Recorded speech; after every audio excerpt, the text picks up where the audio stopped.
Riuh rendah stasiun Gambir di malam menjelang Lebaran selalu memiliki atmosfer yang khas.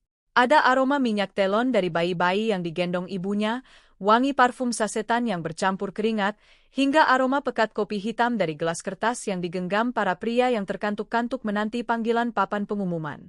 Di tengah lautan manusia yang bergegas mengejar peron, Aris berdiri di dekat pilar beton besar. Pakaiannya kasual, jaket jeans dan celana kargo, sengaja dipilih agar ia terlihat seperti pemudi kebanyakan yang siap menempuh perjalanan belasan jam.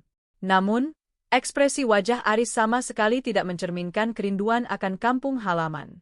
Matanya bergerak gelisah, memastikan tidak ada rekan sekantornya yang menangkap basah dirinya di sini. Tangan kanannya menggenggam ponsel yang menampilkan aplikasi pemesanan tiket resmi yang sengaja ia segarkan berulang-ulang hingga muncul tulisan merah tebal, tiket habis. Aris menarik napas panjang, memosisikan otot-otot wajahnya agar tampak sefrustrasi mungkin. Ia menekan tombol panggil pada kontak bernama Hana istri. Hanya butuh 3 nada sambung sebelum suara lembut di seberang sana menyahut. "Halo, Mas? Bagaimana? Sudah dapat tiket tambahannya?" Ini Dio sudah tidak sabar, dari tadi nanyain ayah terus. Suara Hana terdengar di antara latar belakang bising klakson mobil. Hana dan anak-anak rupanya sudah berada di dalam travel yang akan membawa mereka membelah jalur Pantura menuju Surabaya. Aris memejamkan mata, mematangkan nada suaranya agar terdengar bergetar, syarat akan kekecewaan yang mendalam. "Hana, Mas sudah coba segala cara. Ini Mas masih di stasiun. Websitenya crash total sejak sejam lalu, dan petugas loket baru saja mengumumkan kalau tiket kereta tambahan untuk malam ini sudah lunas tak bersisa. Mas benar-benar kehabisan tiket, Han." Di ujung telepon, jeda panjang sempat tercipta. Aris bisa mendengar desah napas berat Hana yang syarat akan kekecewaan, namun seperti biasa, Hana adalah wanita yang terlalu maklum. "Ya, Mas, kok bisa sampai kehabisan begini? Bukankah Mas bilang sudah minta tolong orang kantor buat cari tiket dari bulan lalu?" "Iya, itu dia masalahnya. Doni yang Mas pasrahi ternyata salah input tanggal lahir Mas, jadi sistemnya menolak otomatis saat pembayaran. Mas baru tahu sore tadi pas mau cetak kode booking. Mas minta maaf banget, ya, Han. Mas benar-benar merasa bersalah." Ibu di kampung pasti kecewa sekali kalau tahu anak tertuanya tidak bisa pulang tepat waktu untuk salat ID, ucap Aris, menambahi bumbu dramatis agar sandiwara ini terlihat makin kedap air. "Ya sudah, Mas. Jangan terlalu dipaksakan kalau memang jalannya harus begini. Mau bagaimana lagi? Yang penting Mas jangan telat makan di Jakarta. Tapi, Mas benar-benar tidak bisa ikut travel kami saja? Masih ada ruang sedikit di belakang kalau Mas mau duduk berhimpitan," tawar Hana, penuh perhatian yang justru membuat Aris merasa risih. Jangan. Kasihan Dio dan Amira kalau harus kesempitan sepanjang jalur mudik. Kalian berangkatlah duluan. Mas sudah pesan travel terpisah, tapi jadwalnya agak berantakan karena macet. Mas akan cari tiket bus susulan besok pagi atau lusa. Nanti kalau Mas sudah dapat busnya, Mas langsung kabari kamu. Sampaikan salam sungkem Mas buat ibu di Surabaya, ya." "Iya, Mas. Hati-hati di Jakarta. Jaga kesehatan, ya. Assalamualaikum." "Waalaikumsalam." Begitu ibu jari Aris menggeser tombol merah di layar untuk memutuskan panggilan, seluruh raut frustrasi dan kepanikan di wajahnya menguap begitu saja, digantikan oleh seulas senyum sinis yang mengembang di sudut bibirnya. Ia menegakkan bahu, melangkah dengan penuh percaya diri membelah kerumunan orang. Dari saku jaketnya, ia mengeluarkan selembar kertas berukuran A4 yang dilipat rapi. Kertas itu berisi cetakan konfirmasi pemesanan tiket fiktif yang sengaja ia desain sendiri menggunakan aplikasi penyunting gambar, sebuah barang bukti palsu yang sengaja ia siapkan untuk difoto dan dikirimkan kepada Hana jika sang istri meminta bukti fisik kegagalannya. Aris meremas kertas itu hingga membentuk bola kecil, lalu melemparkannya dengan akurat ke dalam tempat sampah plastik di dekat pintu keluar stasiun. Baginya, tugas pertama telah selesai dengan predikat sempurna. Hana, wanita yang telah mendampinginya selama 7 tahun sejak ia masih merangkak dari posisi staf biasa hingga kini menjabat sebagai manajer regional, terlalu polos untuk mencurigai suaminya. Hana selalu percaya pada setiap kata yang keluar dari mulut Aris, sebuah kepercayaan yang kini justru menjadi senjata makan tuan bagi Hana sendiri. Aris berjalan keluar menuju area penjemputan luar stasiun, melewati barisan taksi yang mengantre.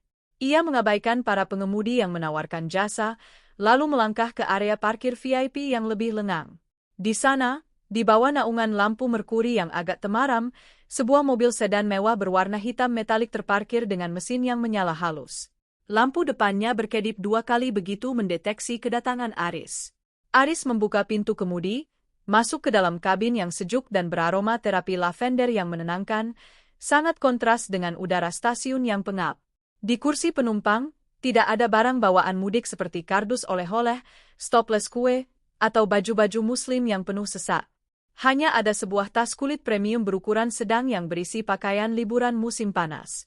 Sambil menggenggam kemudi, Aris menatap pantulan dirinya di spion tengah. Ia merapikan rambutnya yang sedikit berantakan karena angin malam. Di usianya yang menginjak 35 tahun, Aris merasa berada di puncak kehidupan. Karirnya cemerlang, finansialnya lebih dari mapan, dan untuk pertama kalinya dalam 7 tahun, ia tidak perlu menghabiskan waktu libur lebaran yang berharga untuk mendengarkan keluhan kerabat di kampung tentang kapan menambah anak atau membanding-bandingkan kesuksesan antar saudara. Tahun ini, Aris telah merancang sebuah liburan yang berbeda. Sebuah liburan yang egois, namun menurutnya sangat layak ia dapatkan sebagai upah atas kerja kerasnya selama ini. Ia memasukkan perseneling, menginjak pedal gas dalam-dalam, dan membiarkan mobil sedannya melesat membelah jalanan ibu kota yang mulai lengang ditinggal para pemudik. Di seberang kota, sebuah kehidupan lain yang penuh gairah dan kebebasan telah menunggunya dengan pintu terbuka lebar, sementara anak dan istri sahnya tengah berjuang menembus kemacetan jalur mudik yang melelahkan menuju Surabaya. Deru halus mesin sedan mewah milik Aris membelah jalanan ibu kota yang mendadak lengang, sebuah pemandangan langka yang hanya bisa dinikmati setahun sekali saat musim mudik tiba. Di bawah sorot lampu jalan yang kekuningan, Aris mengemudikan mobilnya dengan perasaan lepas. Beban berat yang selama beberapa minggu ini menghimpit pundaknya seolah menguap begitu saja setelah panggilan telepon terakhir dengan Hana selesai. Tidak ada lagi keharusan untuk memasang wajah letih sepulang kerja, tidak ada lagi keharusan untuk mendengarkan keluhan tentang harga kebutuhan pokok yang melonjak menjelang hari raya. Kurang dari 30 menit, mobil sedan itu berbelok memasuki area luar sebuah kawasan apartemen elit di daerah Jakarta Selatan. Kompleks hunian vertikal berkaca gelap itu menjulang tinggi ke langit malam, dikelilingi oleh jajaran pohon palem yang tertata rapi dan sistem keamanan berlapis. Aris mengarahkan kendaraannya menuju area parkir khusus penghuni di bawah tanah. Setelah memarkirkan mobil dengan presisi, ia meraih tas kulit premium di kursi penumpang, lalu melangkah menuju lift privat dengan siulan kecil yang lolos dari bibirnya. Begitu kartu akses ditempelkan pada panel digital di lantai 12, pintu lift terbuka langsung menghadap sebuah koridor sunyi berkarpet tebal. Aris berjalan menuju pintu nomor 1204. Ia tidak perlu mengetuk pintu atau menekan bel. Dengan gerakan yang sudah sangat familiar, ia memasukkan kombinasi angka pada kunci digital pintu tersebut. Klik. Pintu terbuka, langsung menyambut Aris dengan embusan udara sejuk beraroma terapi lavender bercampur wangi mentega manis dari kue kering yang sedang dipanggang. Suasana di dalam apartemen itu sangat tenang, didominasi oleh perabotan bergaya minimalis modern dengan warna-warna netral yang estetis. Belum sempat Aris melangkah lebih jauh ke dalam ruang tengah, sebuah kehangatan langsung melingkari lehernya. Seorang wanita muda dengan rambut sebahu yang ditata rapi menyambutnya dengan pelukan erat. Yuka! Wanita berusia 25 tahun itu mengenakan gaun rumah kasual namun tetap terlihat modis dan memikat. Senyumnya merekah indah, memamerkan deretan giginya yang rapi serta binar mata yang memancarkan energi muda, sesuatu yang sudah lama tidak Aris temukan pada diri Hana. Sesuai rencana, tanya Yuka dengan nada suara yang manja, menatap langsung ke dalam mata Aris sambil merapikan kerah jaket jeans pria itu. Aris tersenyum lebar, membalas pelukan Yuka tidak kalah erat, lalu mendaratkan sebuah kecupan hangat di kening wanita itu. Sempurna, sayang. Tidak ada kendala sedikit pun. Hana dan anak-anak saat ini sudah berada di dalam travel, mungkin sudah sampai di daerah Cikampek sekarang. Lebaran tahun ini, aku sepenuhnya milikmu tanpa ada gangguan dari siapapun. Yuka memekik kecil mendengar jawaban itu, wajahnya berbinar penuh kemenangan. Ia menuntun Aris menuju sofa kain yang empuk di ruang tengah, Tempat beberapa brosur destinasi wisata bintang 5 dan gawai miliknya tergeletak di atas meja kaca. Bagi Aris, keberadaan Yuka dalam hidupnya seperti sebuah oase di tengah padang pasir yang kering. Mereka baru menikah secara siri 6 bulan lalu di bawah tangan, sebuah keputusan impulsif yang diambil Aris ketika ia berada di puncak kejenuhan rumah tangganya. Di mata Aris, Hana kini hanyalah representasi dari masa lalu yang membosankan. Seorang wanita rumahan yang penampilannya selalu tampak lelah, berbau minyak telon, dan sibuk dengan urusan dapur atau pekerjaan rumah tangga anak-anak yang tiada habisnya. Sementara Yuka adalah angin segar. Yuka adalah sosok wanita mandiri, modis, dan selalu tampil sempurna yang dianggap Aris sangat selaras dengan pencapaian karirnya saat ini sebagai seorang manajer regional yang sukses. Aku sudah memesan meja di restoran atap Hotel Bintang 5 untuk makan malam romantis besok malam, ujar Yuka sambil menyandarkan kepalanya di bahu Aris, jemarinya memainkan kancing ke meja sang suami siri. Lalu, setelah hari kedua Lebaran, kita jadikan pergi berlibur ke resort privat di Bali yang kemarin aku tunjukkan. Tentu saja jadi, sayang. Apapun untukmu, jawab Aris sambil mengelus rambut Yuka yang lembut. Uang mukanya sudah aku transfer ke pihak agen travel 2 hari lalu. Kita akan menghabiskan waktu seminggu penuh di sana. Tanpa ada panggilan telepon dari kantor, tanpa ada gangguan keluarga besar yang menuntut ini itu. Aris bersandar pada bantalan sofa, menatap langit-langit apartemen yang dihiasi lampu gantung kristal minimalis. Di dalam hatinya, ia merasa keputusan untuk berbohong tentang tiket mudik yang habis adalah langkah paling cerdas yang pernah ia buat. Ia membayangkan betapa melelahkannya jika ia harus berada di dalam mobil travel bersama Hana, mendengarkan rengekan Dio dan Amira sepanjang jalur mudik yang macet total, lalu tiba di rumah orang tuanya di Surabaya hanya untuk diinterogasi tentang kapan mereka akan membeli rumah yang lebih besar. Di apartemen mewah seberang kota ini, bersama istri mudanya yang cantik dan penuh perhatian, Aris merasa telah menciptakan dunianya sendiri yang sempurna. Sebuah dunia di mana ia bisa menjadi pusat perhatian sepenuhnya, tanpa harus berbagi peran menjadi seorang ayah atau menantu yang dituntut tampil tanpa celah di hari raya. Sandiwara pertamanya telah berhasil mengelabui Hana dengan sangat rapi, dan kini, Aris siap menikmati buah dari kebohongannya tersebut sepanjang libur Lebaran ini. Sementara itu, jauh dari gemerlap lampu apartemen mewah di Jakarta, sebuah mobil travel berwarna putih sedang melaju membelah kegelapan jalur Pantura. Guncangan jalanan yang tidak rata membuat beberapa penumpang di dalam kabin terbangun, namun tidak dengan Dio dan Amira. Kedua anak Hana itu sudah tertidur lelap sejak mobil melewati gerbang tol pertama. Kepala Amira yang berusia 4 tahun bersandar nyaman di pangkuan Hana, sementara tangan kecil Dio memeluk erat sebuah mainan robot plastik kesayangannya. Hana menatap keluar jendela kaca yang berembun karena dinginnya hawa pendingin ruangan. Di luar, jajaran lampu jalan dan sorot lampu merah dari kendaraan yang mengantre mudik menciptakan refleksi yang berpendar di matanya. Pikirannya sama sekali tidak berada di dalam mobil ini. Sejak menutup panggilan telepon dari Aris di stasiun Gambir beberapa jam lalu, ada sebongkah rasa tidak nyaman yang mengganjal di sudut hatinya.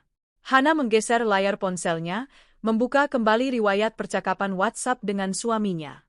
Tidak ada yang aneh dari teks yang dikirimkan Aris, semuanya penuh dengan untaian kata maaf dan janji untuk segera menyusul jika sudah mendapatkan tiket bus.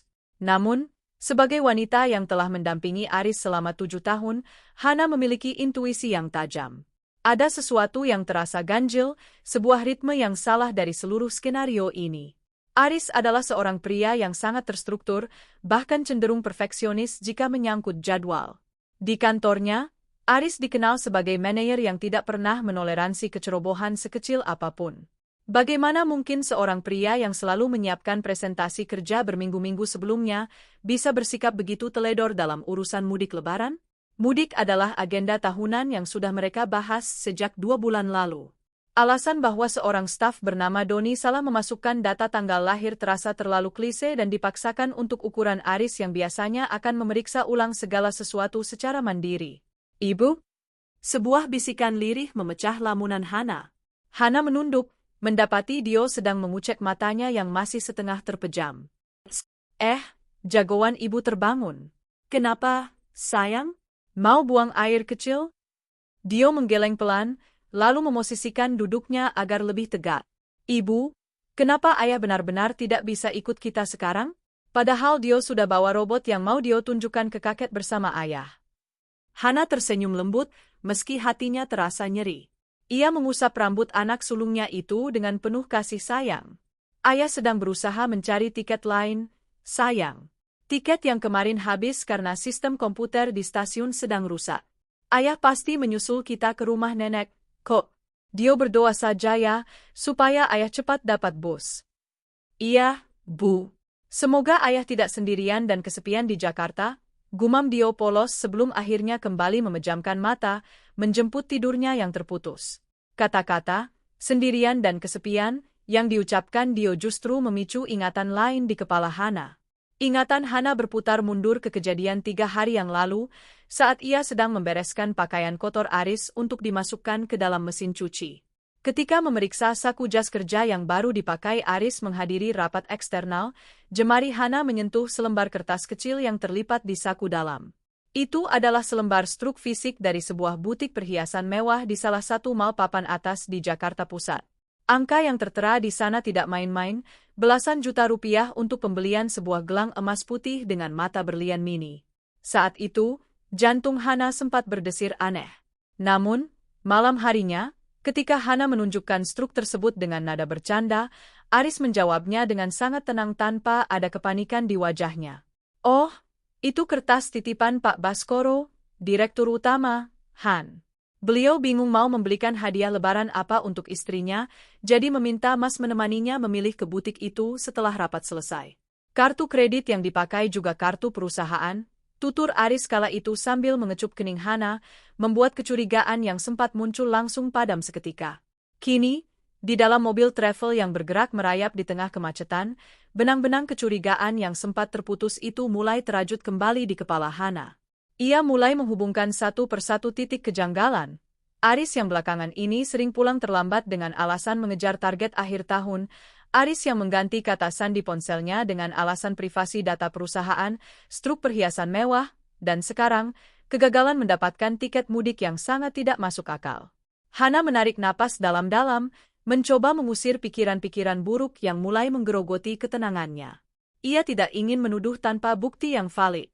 Namun, jauh di lubuk hatinya, sebuah alarm kewaspadaan telah berbunyi. Sesuatu sedang disembunyikan oleh suaminya di Jakarta, dan Hana mulai merasa bahwa perjalanan mudik kali ini bukan sekadar tentang merayakan hari raya di kampung halaman, melainkan awal dari sebuah ujian besar bagi keutuhan rumah tangga mereka. Gema takbir berkumandang bersahut-sahutan dari pengeras suara masjid di seluruh penjuru kota Surabaya, menandakan hari raya yang dinanti telah tiba. Sinar matahari pagi pertama di hari Lebaran menerobos masuk melalui celah-celah jendela kayu rumah orang tua Aris. Rumah bergaya lawas itu tampak ramai dan semarak.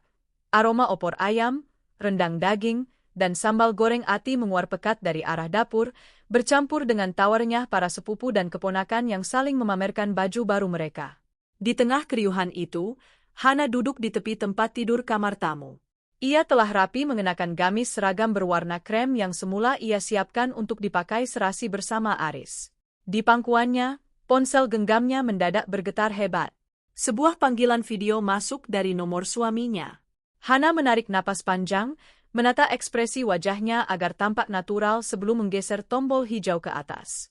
Hana sengaja tidak memegang ponsel itu dekat dengan wajahnya. Ia melangkah keluar kamar, membawa gawai tersebut ke ruang tengah yang luas, tempat ibu dan ayah mertuanya sedang duduk bersantai di sofa sembari menikmati stopless kastengel. Assalamualaikum, Mas. Selamat Lebaran, mohon maaf lahir dan batin, ucap Hana, mengarahkan kamera ponselnya agar mencakup area ruang tengah. Waalaikumsalam, Han. Selamat Lebaran. Uhuk, maafkan Mas ya belum bisa ada di sana, suara Aris terdengar parau dan lemah dari pengeras suara ponsel. Saat wajah Aris muncul penuh di layar, Hana menatapnya dengan saksama.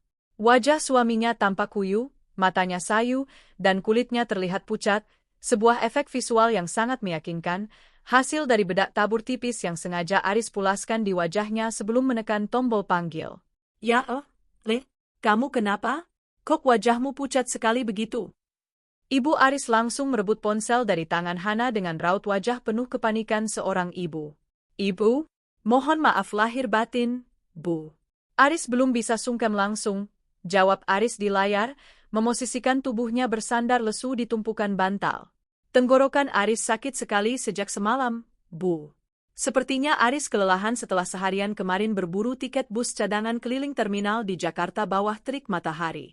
Sekarang badan Aris malah demam tinggi dan menggigil. Jadi terpaksa mendekam di kosan saja. Astagfirullahaladzim, Badala, jamu atau obatnya sudah diminum belum? Jangan dipaksakan mudik kalau kondisimu begitu, Le. Yang penting kamu sehat dulu di sana. Masalah mudik bisa kapan saja kalau badanmu sudah fit, ucap Ibu Aris, matanya berkaca-kaca penuh rasa iba melihat putra sulung kebanggaannya tampak menderita sendirian di ibu kota pada hari raya. Hana berdiri tepat di samping ibu mertuanya, matanya tidak berkedip memperhatikan setiap jengkal latar belakang video yang menampilkan area kamar Aris. Pria itu mengaku sedang berada di sebuah kamar kos harian yang sempit dekat terminal. Namun, mata Hana yang jeli menangkap detail-detail yang sangat kontradiktif.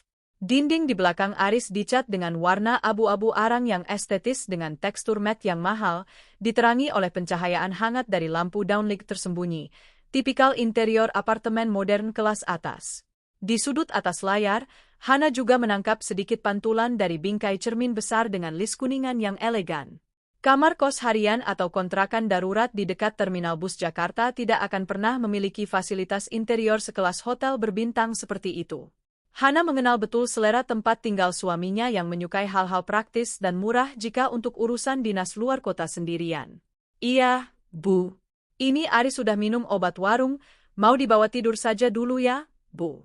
Kepala Aris pusing sekali kalau melihat layar ponsel lama-lama, kata Aris lagi, menyudahi sandiwaranya dengan kepiawaian seorang aktor watak. Ya sudah, tidurlah, Le. Hana, ini suamimu dijaga komunikasinya, dipantau terus obatnya, pesan ibu mertua sebelum mengembalikan ponsel kepada Hana. Iya, Mas. Istirahatlah yang cukup di tempat itu. Jangan lupa makan makanan yang bergizi, kata Hana menekankan kata tempat dengan nada datar yang syarat makna tersembunyi. Iya, Han. Titip anak-anak ya. Wassalamualaikum. Waalaikumsalam. Layar ponsel menghitam. Hana berdiri mematung di tengah riuhnya ruang keluarga. Rasa curiga yang kemarin baru berupa benang-benang halus, kini telah menjelma menjadi sebuah keyakinan yang kokoh. Aris tidak sedang sakit, dan Aris jelas tidak sedang berada di kamar kos murah dekat terminal bus. Suaminya sedang menikmati fasilitas mewah di suatu tempat di Jakarta, dan fakta bahwa pria itu tega menggunakan alasan sakit demi membohongi ibu kandungnya sendiri membuat hati Hana disergap rasa kecewa yang luar biasa dingin. Sandiwara Aris sangat rapi, namun detail latar belakang dinding abu-abu itu telah menjadi celah pertama yang mengkhianati kebohongannya. Di balik dinding apartemen abu-abu yang estetis itu, suasana kemenangan begitu terasa. Bagi Yuka, berhasil menahan Aris di Jakarta sepanjang hari pertama Lebaran adalah sebuah pencapaian besar. Selama 6 bulan menjadi istri siri yang disembunyikan dari dunia luar, ia selalu merasa berada di bawah bayang-bayang Hana. Namun, hari ini, ketika jutaan pria berbondong-bondong pulang ke kampung halaman demi istri tua mereka, Aris justru memilih meringkuk di pelukannya. Rasa puas itu membubung tinggi, menciptakan ego yang tak lagi bisa ia bendung sendiri. Pada hari kedua Lebaran, Yuka merasa dunia harus tahu betapa bahagianya dia, meski dengan cara yang terselubung. Mas, makan malam di restoran hotel yang kemarin kita bahas, jadikan? Tanya Yuka sembari memoleskan lipstik merah cerah di bibirnya. Ia sudah bersiap dengan gaun satin berwarna zamrud yang mengekspos bahunya dengan anggun. Aris yang sedang mengenakan kemeja linen putih terbaiknya tersenyum dari pantulan cermin. Tentu saja jadi, sayang. Aku sudah konfirmasi reservasinya. Kita berangkat sekarang sebelum jalanan mulai ramai oleh orang-orang yang ingin jalan-jalan malam. Restoran di atap hotel bintang 5 itu menyuguhkan pemandangan lanskap Jakarta yang menakjubkan dari ketinggian. Lampu-lampu kota yang berpendar vertikal berpadu sempurna dengan lilin-lilin kecil di atas meja mereka. Hidangan demi hidangan mewah disajikan. Yuka tidak bisa berhenti tersenyum, dan jarinya terus bergerak di atas layar ponselnya, mengabadikan setiap momen mewah tersebut. Sebenarnya, akun media sosial Yuka diatur dalam mode privat. Ia cukup berhati-hati dengan hanya menerima orang-orang yang ia kenal. Namun, sebulan yang lalu, Ia menerima permintaan pertemanan dari seorang wanita bernama Siska, yang ia tahu adalah teman satu divisi di kantor baru Aris. Yuka berpikir, memamerkan kedekatannya dengan seorang pria mapan kepada teman sekantor suaminya akan menaikkan status sosialnya tanpa membocorkan identitas Aris secara langsung. Yuka mengambil sebuah foto estetis. Di dalam foto itu, fokus utamanya adalah sepiring steak premium dan 2 gelas sirup mawar yang berdenting. Namun, di latar belakang yang sedikit buram, tangan kanan Aris yang sedang memotong daging terlihat sangat jelas. Tangan itu mengenakan sebuah jam tangan kronograf platinum berdesain eksklusif, dan tepat di punggung tangannya, terdapat sebuah bekas luka bakar berbentuk bulan sabit kecil. Yuka mengunggah foto tersebut di cerita Instagram miliknya dengan takarir manis, "Lebaran terbaik bersama suamiku tercinta. Terima kasih untuk makan malam indahnya, Mas." Yuka merasa aman karena ia tidak menandai akun Aris dan tidak memperlihatkan wajah suaminya. Namun, ia tidak pernah tahu satu fakta penting. Siska adalah sepupu kandung dari salah satu teman dekat Hana semasa kuliah. Hanya butuh waktu 3 jam sejak foto itu diunggah hingga takdir mempertemukan jejak digital tersebut dengan orang yang salah. Di Surabaya, Hana sedang duduk di beranda rumah mertuanya sembari menyuapi Amira kue kering ketika sebuah notifikasi pesan WhatsApp masuk dari sahabat dekatnya, Mia. Pesan itu hanya berisi sebuah tangkapan layar foto cerita Instagram milik Yuka, diikuti oleh sebuah pesan teks pendek. "Han, maaf banget kalau aku lancang. Tapi ini Siska baru saja kirim info ke grup alumni kita karena dia tahu aku dekat sama kamu.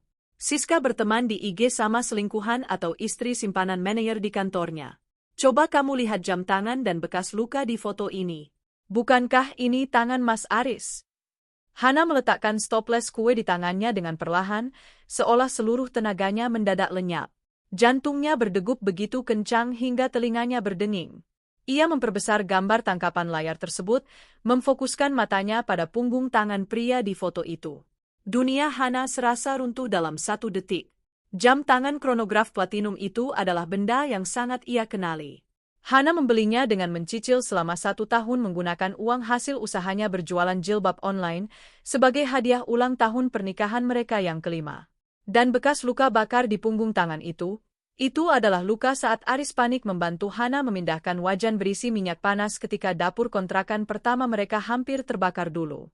"Jadi, ini alasan tiketmu habis, Mas?" bisik Hana lirih, suaranya tercekat di tenggorokan. Air matanya mengalir tanpa bisa ia tahan lagi, membasahi layar ponsel yang masih menampilkan kebahagiaan suaminya bersama wanita lain di seberang kota. Kehati-hatian Aris runtuh seketika hanya karena kecerobohan pamer dari istri mudanya. Dada Hana terasa sesak, seolah pasokan udara di sekitarnya mendadak hilang. Tangannya yang memegang ponsel bergetar hebat. Layar gawai itu masih menampilkan gambar potongan tangan seorang pria yang sangat ia kenali, tangan yang setiap pagi ia cium sebelum berangkat kerja, tangan yang sama yang pernah menggenggam jemarinya erat saat ia bertaruh nyawa melahirkan Dio dan Amira. Kini, tangan itu berada di atas meja restoran mewah, bersanding dengan jemari lentik wanita lain yang merenggut kebahagiaan keluarganya. "Ibu? Ibu kenapa menangis?" Suara cicitan Amira memecah keheningan di beranda. Bocah kecil itu menatap ibunya dengan mata bulat yang polos, tangannya yang masih belepotan remah kue kastengel mencoba menggapai pipi Hana. Hana tersentak. Ia segera membalikkan ponselnya menghadap ke meja, lalu dengan cepat menyeka air mata yang membasahi pipinya menggunakan ujung jilbab. Ia memaksa seulas senyum hadir di wajahnya, meski hatinya hancur berkeping-keping. "Gak apa-apa, sayang. Ibu cuma kelilipan asap pembakaran sampah di sebelah. Amira sudah kenyang? Kalau sudah, main sama Kak Dio di dalam, ya. Ibu mau telepon ayah dulu." Setelah memastikan Amira masuk ke dalam rumah, Hana bersandar pada sandaran kursi rotan. Ia memejamkan mata rapat-rapat, membiarkan beberapa tetes air mata terakhirnya jatuh. Rasa sakitnya begitu menghujam, meluluhlantakkan seluruh kepercayaan yang ia rawat dengan penuh ketulusan selama 7 tahun ini. Pikiran Hana melayang pada masa-masa sulit mereka. 7 tahun lalu, Aris hanyalah seorang karyawan kontrak berstatus staf biasa dengan gaji yang pas-pasan. Mereka tinggal di sebuah kontrakan petak yang pengap di pinggiran Jakarta. Hana rela mengorbankan karirnya sendiri sebagai akuntan demi fokus mengurus rumah tangga dan membantu menghemat pengeluaran. Ia memutar otak, berjualan jilbab secara daring, memasak dengan menu seadanya, dan selalu meyakinkan Aris bahwa badai pasti berlalu. Kini, ketika badai itu benar-benar berlalu, ketika Aris sudah mapan dan memiliki jabatan mentereng sebagai manajer regional, wanita lain yang justru memetik buah dari pohon yang Hana sirami dengan air mata dan peluh. "Kamu menganggapku bodoh, Mas?" bisik Hana, nada suaranya berubah dari rapuh menjadi dingin membeku. Kemarahan yang perlahan naik ke ubun-ubunnya justru membuat otak Hana bekerja dengan sangat jernih. Alih-alih mengikuti dorongan emosinya untuk langsung menelepon Aris, mencaci maki, atau mengirimkan tangkapan layar itu sebagai bentuk konfrontasi instan, Hana memilih menahan diri. Ia tahu betul karakter Aris. Jika ia mengonfrontasinya sekarang dari jarak jauh, Aris pasti akan mencari 1001 alasan baru, menghapus jejak digital tersebut, dan memosisikan dirinya seolah-olah sebagai korban kesalahpahaman. Hana menarik napas dalam-dalam, mengembuskannya perlahan untuk menstabilkan detak jantungnya. Ia bangkit dari kursi, melangkah masuk ke dalam rumah mertuanya dengan raut wajah yang kembali tenang, seolah tidak terjadi apapun. Ia menatap ibu mertuanya yang sedang sibuk merapikan stoples di meja makan. "Ibu," panggil Hana lembut. Hana, kenapa, Le? Aris sudah ada kabar lagi? Gimana demamnya?" tanya ibu mertua dengan raut wajah yang masih menyiratkan kecemasan. Hana tersenyum tipis, sebuah senyuman yang menyembunyikan luka paling dalam. "Mas Aris katanya sudah agak mendingan, Bu. Tapi, barusan orang kantor Hana menelepon. Ada audit darurat dari pusat yang harus Hana selesaikan besok pagi di Jakarta. Sepertinya Hana harus pulang lebih awal malam ini naik pesawat." "Loh, mendadak sekali, Han? Ini kan baru hari kedua Lebaran." Ibu mertua tampak terkejut sekaligus kecewa. "Iya, Bu. Maaf sekali. Namanya juga tuntutan pekerjaan. Tapi anak-anak biar tetap di sini dulu bersama ibu dan bapak, ya? Kasihan kalau mereka harus ikut bolak-balik Jakarta dalam waktu singkat. Nanti setelah urusan Hana selesai, Hana atau Mas Aris yang akan jemput mereka lagi ke sini." Hana telah mengambil keputusan. Ia tidak akan menjadi wanita lemah yang menangis di pojok kamar meratapi pengkhianatan. Ia akan kembali ke Jakarta, mendatangi sang suami, dan menyaksikan sendiri sejauh mana sandiwara yang telah dirancang oleh pria yang paling ia percayai itu. Air mata Hana telah mengering, digantikan oleh tekad bulat untuk mengambil kembali harga dirinya yang telah diinjak-injak. Suara gemuruh mesin pesawat Boeing yang membawa Hana membelah langit malam rute Surabaya-Jakarta terasa selaras dengan kecamuk di dalam dadanya. Di dalam kabin yang temaram karena sebagian besar penumpang tertidur kelelahan pasca mudik, Hana justru duduk dengan punggung tegak dan mata yang menatap lurus ke depan. Pandangannya kosong, namun isi kepalanya bekerja dengan kecepatan penuh, menyusun serpihan-serpihan fakta menjadi sebuah rencana tindakan yang matang. Meninggalkan Dio dan Amira di Surabaya adalah keputusan tersulit sekaligus paling tepat yang ia ambil hari itu. Hana tidak ingin kedua buah hatinya menyaksikan kehancuran yang mungkin akan terjadi dalam beberapa jam ke depan. Ia ingin ingatan anak-anaknya tentang Lebaran tahun ini tetap berisi tawa sepupu-sepupu mereka dan kehangatan pelukan sang nenek, bukan air mata ibunya atau bentakan ayahnya. Saat pesawat mulai menurunkan ketinggian menembus awan tebal Jakarta, Hana meraba tas selempangnya. Di dalam sana, selain dompet dan gawai, terdapat sebuah kunci cadangan apartemen. Hana teringat kejadian 4 bulan lalu, saat Aris mengeluh sering mengalami migrain karena tekanan pekerjaan yang tinggi. "Mas sering sewa unit harian di apartemen daerah Jakarta Selatan, Han? Dekat kantor. Biar kalau pulang rapat tengah malam, Mas bisa langsung tidur tanpa perlu menembus macet ke rumah kita," dalih Aris kala itu.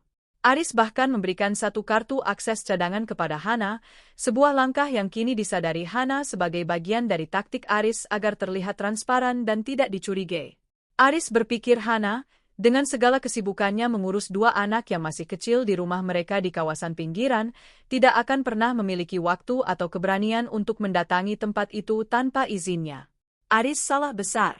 Begitu roda pesawat menyentuh landasan pacu Bandara Soekarno-Hatta, Hana tidak membuang waktu.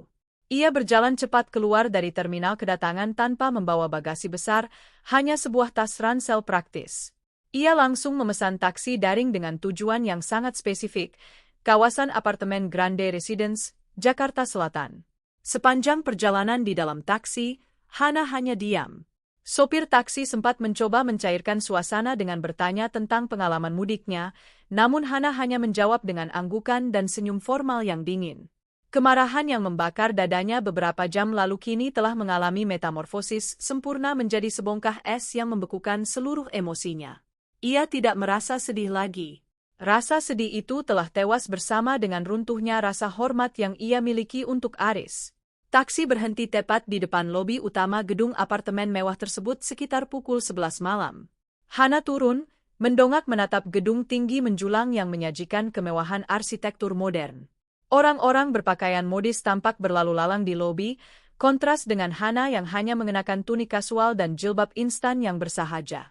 Hana melangkah mantap menuju meja resepsionis, memperlihatkan kartu akses perak yang ia bawa dari rumah. Petugas keamanan menyapanya dengan sopan, membiarkannya melewati palang pintu digital menuju jajaran lift privat.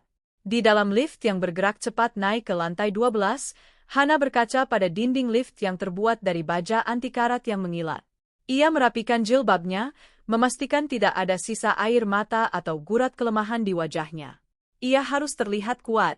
Malam ini, ia bukan datang sebagai seorang istri yang memohon-mohon penjelasan, melainkan sebagai seorang hakim yang siap membacakan vonis atas sebuah pengkhianatan yang terencana. Lift berdenting pelan, pintunya terbuka, dan Hana melangkah keluar menuju koridor sunyi lantai 12 dengan keyakinan yang tak tergoyahkan. Koridor lantai 12 itu terasa begitu sunyi, dilapisi karpet tebal bernuansa abu-abu gelap yang meredam setiap langkah kaki Hana. Lampu-lampu dinding berpendar temaram, menciptakan suasana tenang yang justru terasa mencekam bagi siapa saja yang sedang menyimpan rahasia. Hana berjalan dengan langkah yang konstan, tidak terburu-buru, namun syarat akan ketegasan. Matanya menatap deretan nomor di pintu-pintu kayu kokoh berpelitur gelap, hingga pandangannya tertuju pada satu nomor, 1204. Hana berhenti tepat di depan pintu tersebut. Jantungnya berdentang lebih keras, namun ia segera memejamkan mata dan menarik napas dalam-dalam untuk menguasai dirinya sendiri. Ia menolak untuk dikuasai oleh histeria. Tangan kanannya meraba saku tas, mengeluarkan kartu akses perak yang sempat diberikan Aris beberapa bulan lalu. Hana menempelkan kartu tersebut pada panel digital di atas gagang pintu. Beep, panel menyala hijau, disusul suara klik halus yang menandakan pengunci magnetik telah terbuka. Hana tidak langsung mendorong pintu itu.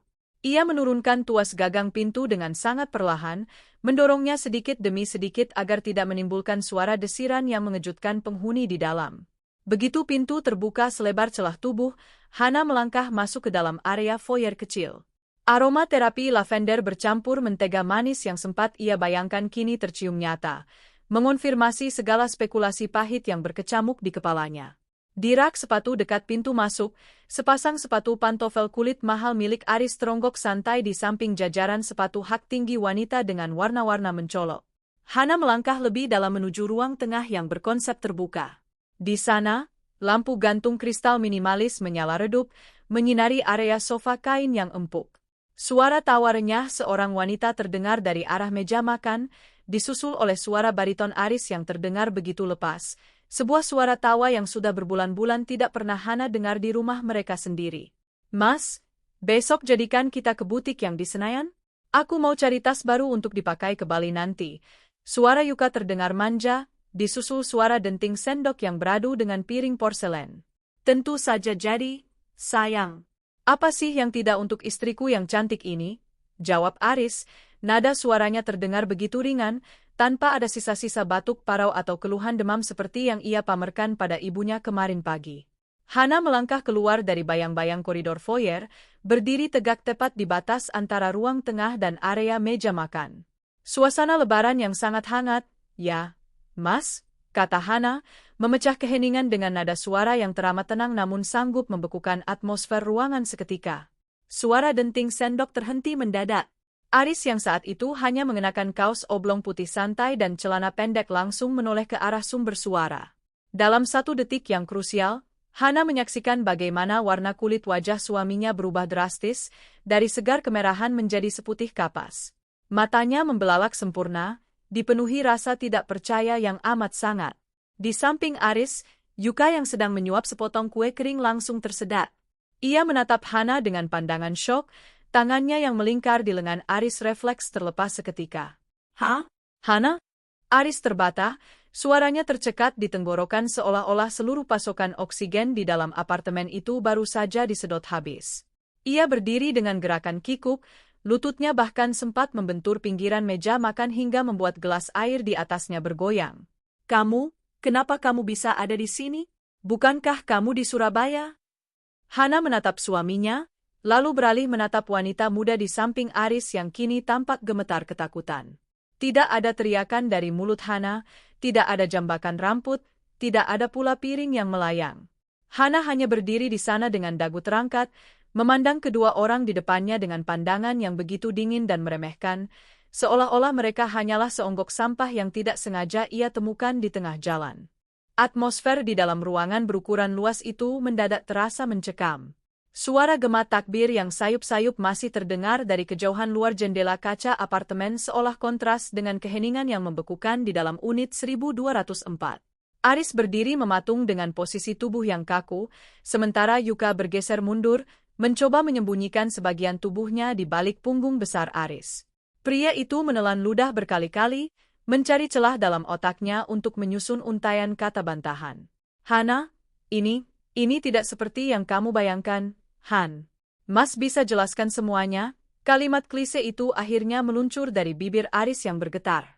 Ia melangkah maju, mencoba meraih pergelangan tangan Hana dengan gestur memohon yang dipaksakan. Hana dengan tangkas menarik tangannya mundur, menghindari sentuhan Aris seolah-olah kulit suaminya adalah sesuatu yang beracun. Wajah Hana tetap tenang, tanpa ada satupun urat kemarahan yang menonjol di dahinya, namun matanya memancarkan kilat kekecewaan yang teramat pekat.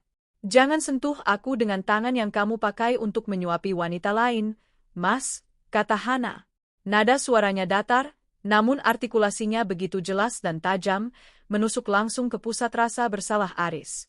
Dan tolong, jangan rendahkan sisa harga dirimu dengan membuat penjelasan bohong yang baru. Aku sudah mendengar semua tawa lepasmu sejak dari pintu depan tadi. Di mana rasa sakit tenggorokan dan demam tinggi yang kamu tangiskan di depan ibu kemarin pagi? Aris bungkam, wajahnya kian pias. Kebohongan yang ia susun dengan rapi kini telanjang bulat di depan mata istrinya.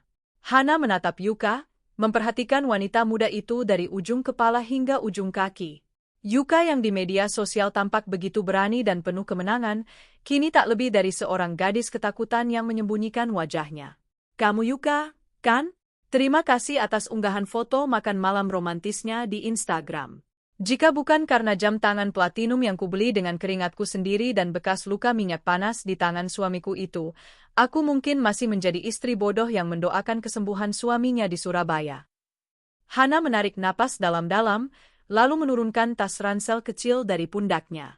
Dengan gerakan yang anggun namun penuh penekanan, ia membuka resleting tasnya dan mengeluarkan sebuah amplop coklat berukuran tebal.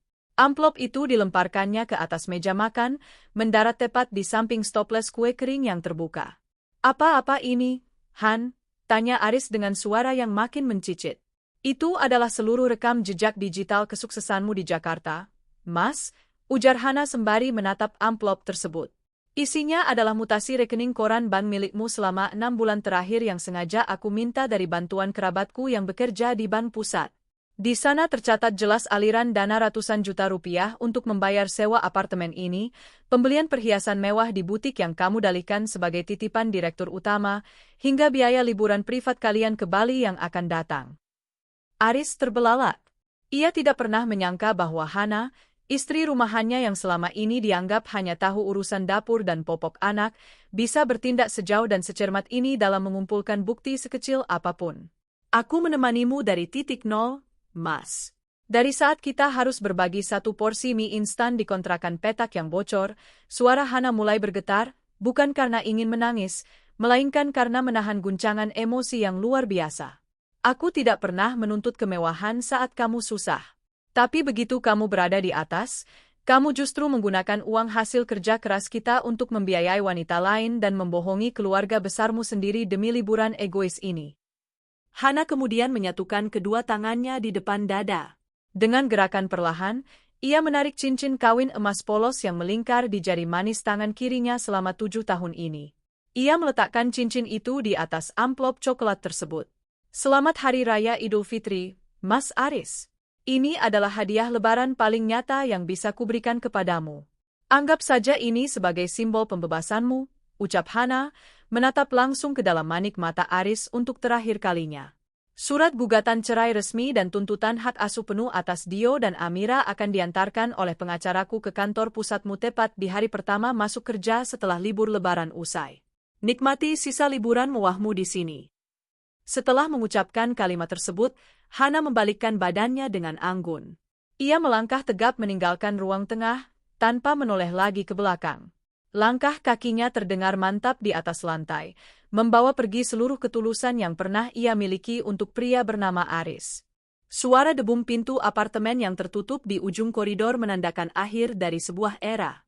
Begitu bayangan Hana menghilang di balik lift, keheningan di dalam unit 1204 pecah oleh kepanikan yang luar biasa. Aris berdiri terpaku menatap cincin kawin yang tergeletak bisu di atas amplop coklat tebal itu.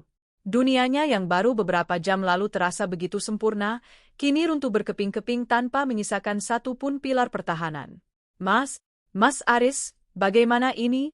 Suara Yuka meninggi, memecah kepanikan. Wanita muda itu mencengkeram lengan kemeja Aris dengan kuat. Dia bilang mau mengirimkan surat gugatan ke kantor pusatmu? Mas, kamu tahu kan apa artinya itu? Reputasimu bisa hancur. Bagaimana dengan nasib apartemen ini? Bagaimana dengan rencana liburan kita ke Bali? Aris menepis tangan Yuka dengan kasar, sebuah reaksi spontan yang didorong oleh rasa frustrasi yang memuncak. Bisa diam tidak, Yuka? Bali. Yang kamu pikirkan hanya liburan? Bentak Aris, matanya memerah. Kantorku memiliki kebijakan yang sangat ketat mengenai pelanggaran moral dan hukum keluarga bagi jajaran manajemen. Jika Hana benar-benar memasukkan gugatan itu beserta bukti-bukti aliran dana perusahaan yang aku pakai untuk kepentingan pribadi, posisiku sebagai manajer regional akan tamat dalam semalam. Pertengkaran hebat pun pecah di antara keduanya. Untuk pertama kalinya, topeng romantis yang selama 6 bulan ini mereka pakai hancur lebur. Yuka mulai menyadari bahwa masa depan mapan yang ia impikan dari Aris berada di ujung tanduk, sementara Aris baru menyadari bahwa wanita muda di hadapannya ini tidak akan pernah sudi menemaninya kembali ke titik nol, seperti yang pernah Hana lakukan dengan penuh ketulusan dulu. Sementara itu, di luar gedung apartemen, Hana melangkah keluar menembus udara malam Jakarta yang mulai mendingin. Langit di ufuk timur perlahan-lahan mulai berubah warna, memancarkan semburat jingga keunguan yang menandakan fajar hari ketiga lebaran segera tiba. Hana menarik napas dalam-dalam, membiarkan paru-parunya dipenuhi oleh udara pagi yang bersih. Untuk pertama kalinya dalam beberapa tahun terakhir, ia merasa dadanya begitu lapang, bebas dari sesak misterius yang selama ini mengganjal akibat kebohongan-kebohongan terselubung suaminya. Hana berjalan menuju tepi jalan raya, lalu mengangkat tangan kanan untuk menghentikan sebuah taksi reguler yang sedang melintas. Begitu duduk di kursi penumpang belakang, ia menyandarkan kepalanya pada kaca jendela. Ia mengeluarkan ponselnya, membuka galeri foto, dan menatap potret Dio dan Amira yang sedang tersenyum lebar di halaman rumah nenek mereka di Surabaya. Air mata Hana kembali menetes, namun kali ini bukan air mata kepedihan, melainkan air mata kebebasan. Kebohongan Aris tentang tiket mudik yang habis memang menjadi luka yang teramat dalam, namun di balik itu semua, kejadian ini adalah berkah tersembunyi yang membukakan matanya sebelum semuanya terlambat. Tuhan telah menyelamatkannya dari pernikahan beracun yang dipenuhi kepalsuan. Hana menghapus air matanya, lalu mengetik sebuah pesan singkat untuk ibunya dan ibu mertuanya di Surabaya. Ibu, urusan Hana di Jakarta sudah selesai dengan sangat baik. Besok pagi Hana akan kembali ke Surabaya untuk menjemput anak-anak dan memulai lembaran baru. Mohon doanya selalu. Taksi terus melaju membelah jalanan ibu kota yang mulai diterangi oleh cahaya matahari pagi yang hangat. Di bawah langit fajar yang baru, Hana tersenyum tipis. Ia tahu perjalanan ke depan sebagai seorang ibu tunggal tidak akan mudah, namun dengan harga diri yang telah kembali ia genggam dan 2 buah hati yang menjadi sumber kekuatannya, Hana siap melangkah menyambut masa depan yang jauh lebih jujur, bersih, dan bahagia. Hari raya kali ini, bagi Hana, adalah hari kemenangan yang sesungguhnya.